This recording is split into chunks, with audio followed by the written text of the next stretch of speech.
The important stuff of Chapter 2 is to talk about gains from trade, a little bit about the trading system, how things work.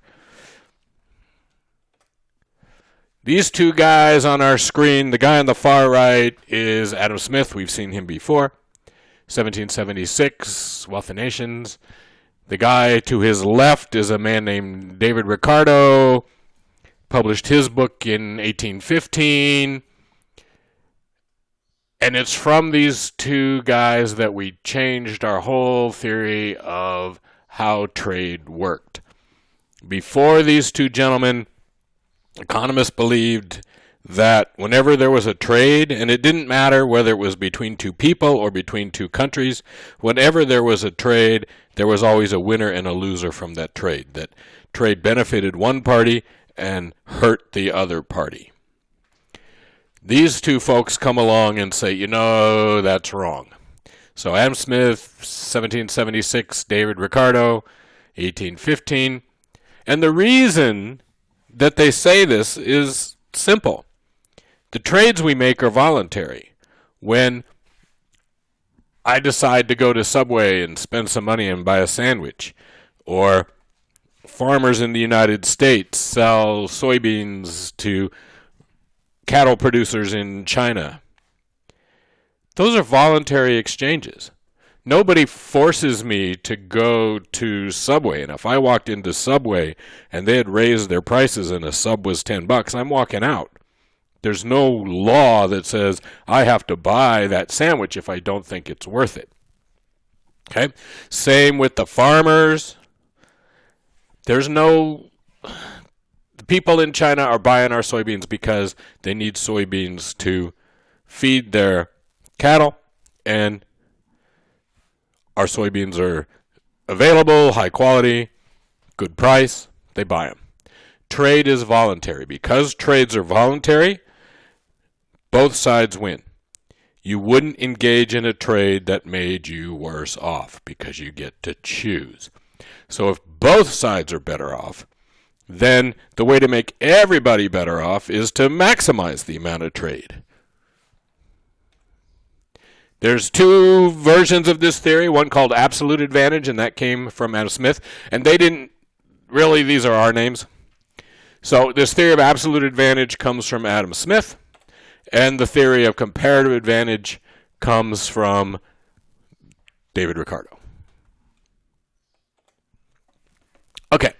So absolute advantage is simple. Absolute advantage is the idea that if you're better at making thing A and I'm better at making thing B, what should we do? Well, we shouldn't both make A and B. If I'm better at A and you're better at B, I should stop making B and just make A.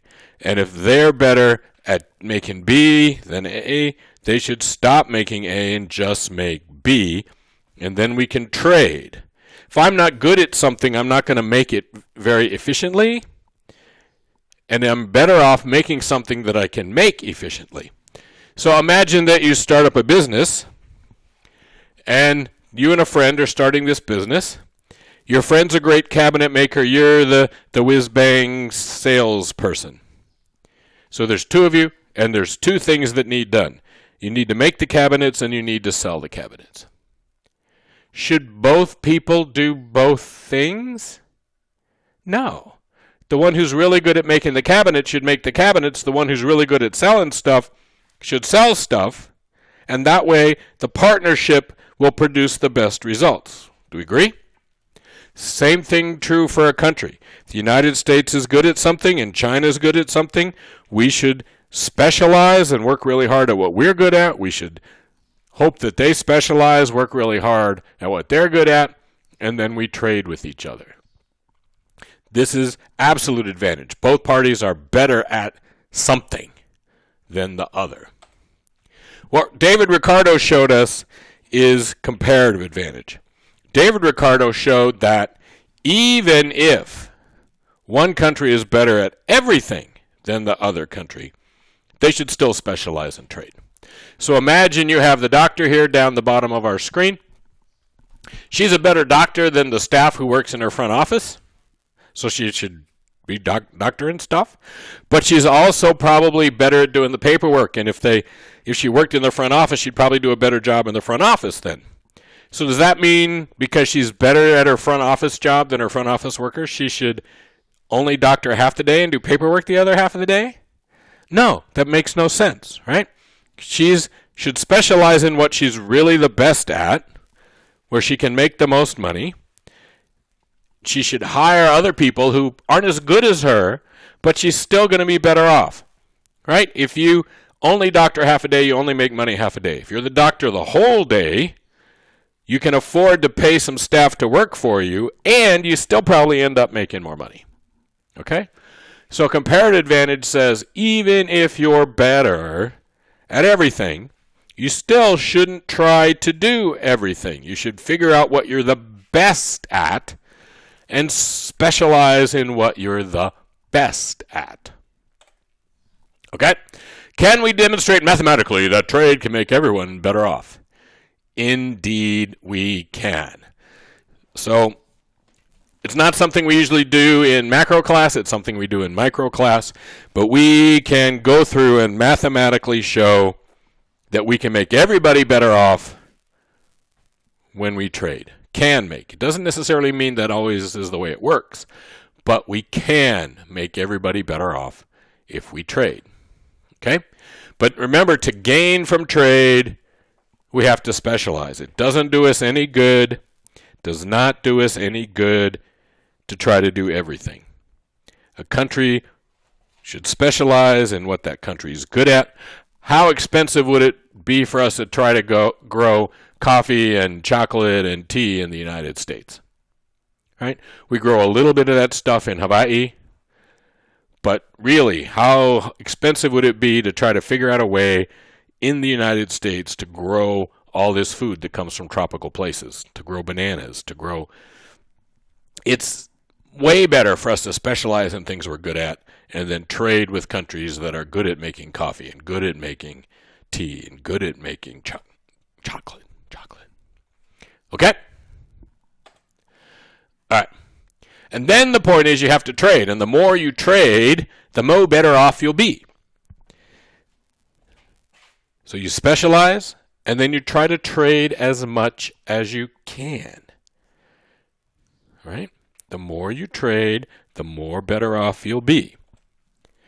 Now, the trick here is that this has to be free and fair trade. It can't be that one side in this deal is playing with the other side and not treating them fairly in the bargain. Okay? For this to work, both sides have to be playing the game by the rules, right? If you're playing Monopoly and your little sister's the banker and every time she crosses go, she's sliding a few extra hundreds into her stack, it's not going to work out too well for you. Okay? So, in the upper right-hand corner of this screen is the people who signed something called the Trans-Pacific Partnership, the TPP. We were supposed to sign the TPP, but we didn't. 2 points of that we'll make, and we'll come back and talk about some of this stuff again. But one is that because we didn't sign the TPP, Welch's can't sell grape juice in Japan anymore. That the TPP changed the terms of trade between the U.S. and Japan relative to Chile and other countries that grow grapes, and Welch's can't sell grape juice into Japan anymore because we are not part of that deal. The other side of that is that we redid something called NAFTA, the North American Free Trade Agreement. And in its place, there's going to be something called the U.S. Mexico-Canada Agreement, which should be the Marine Corps. USMCA is the Marine Corps. But the trick to this deal, and as I is speaking to you, it hasn't been formally approved by Congress, but I assume it's going to be. Okay? This deal, we got out of the TPP because we didn't like it, and yet the new USMCA copies much of the language word for word straight out of the TPP. So they just copied this TPP that they said they didn't like and turned it into the USMCA to replace NAFTA.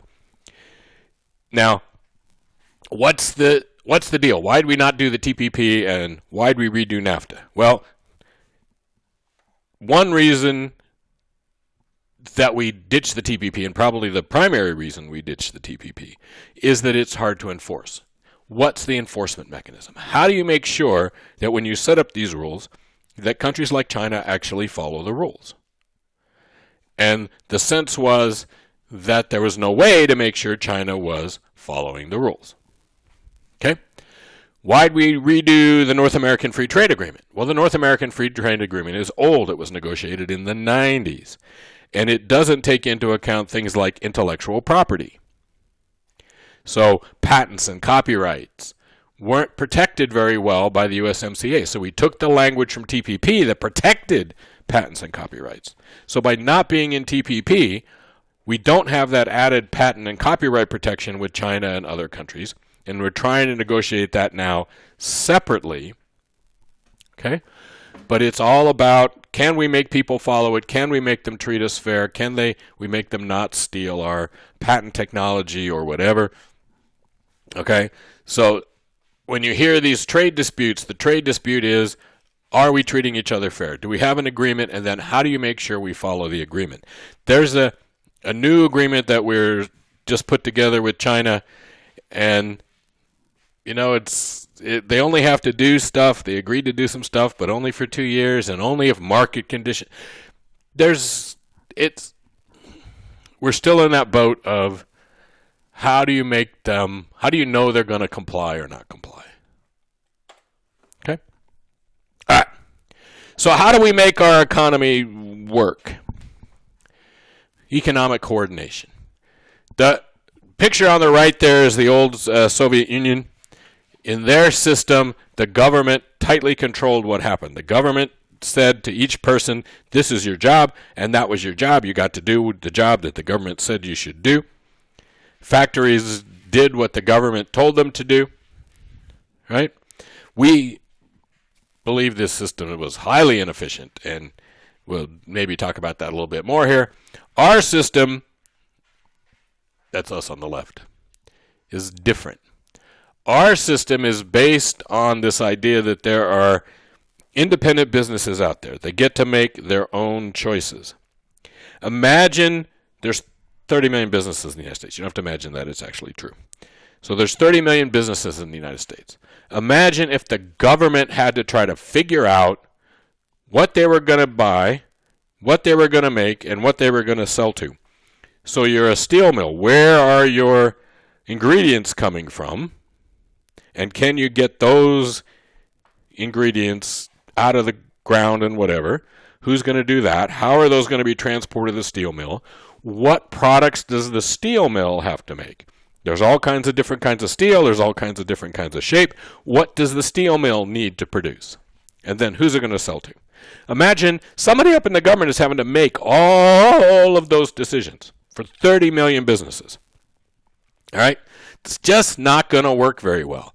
Works a lot better if all of those 30 million businesses get to make decisions about what they're going to do. And some of them are going to decide poorly, and some of them are going to decide well. But they can decide, right? The steel mill can say, hey, we're going to get my coal from this company, and if that company can't provide it or does something wrong, I can go to another one. Individual businesses are making choices. So we've distributed that decision-making process from being one little government agency to being 30 million businesses. It's probably going to work a lot better. Okay? And how do they know what's going on and whether it's right or wrong? Well, we work through markets, right? In our system, there's markets, there's buyers and sellers, and the buyers and sellers are negotiating and trying to figure out how to make those best exchanges. The steel mill has to figure out what to do. Nike has to figure out what shoes they're going to sell and hope that the shoes they pick are the shoes the consumers want. And if the shoes they make aren't right, then maybe you're buying New Balance or maybe you're buying Adidas. And so competition is, in this marketplace, is helping businesses make decisions. It's helping consumers make decisions. There isn't a need for some entity up above us all to tell us what to do. We get to figure it out. And yeah, maybe I buy a pair of shoes and I go, that was not the pair of shoes I should have bought. But then next time I don't buy them. Okay? Markets. We also use money to coordinate, and that's something we'll talk about quite a bit later on in class. This works because we have property rights. People own things, and they can sign contracts. Adam Smith thought that the most, or at least one of the most important functions of government, one of the few functions of government he thought were allowable, is the idea that the government needs to enforce property rights. That if there's a contract between you and somebody else, there needs to be an entity that can make sure that contract is followed. Again, that's the problem between the U.S. and China is we think we have agreements and we think they're not following them, and there's no way for us to go make them follow us. Okay? Where in the US of A, if I have a contract with a company to come paint my house and they paint half my house and take all the money, I can go get a lawyer and go deal with that because I have a property right and I have a contract. Okay? So part of what happens in our economic system is that by giving people property rights, and a lot of the problems that we have, problems like pollution and overfishing and all this kind of stuff, exist because people don't have property rights over things. Nobody owns the river, and so lots of people dump stuff in the river because nobody owns it. If I owned the river, I could get the police and come get you for dumping stuff in my river, but it's not my river. Okay? And again, most of this stuff works through prices as well. The signals that we get of what to do come from prices. If prices are falling, that tells us one thing. If prices are rising, that tells us something else. Okay? And the price might be my price. It might be my wage, my salary. That's a form of a price. All right? So we're coordinating our economic system, markets, property rights, prices. All right? It's fun, yes?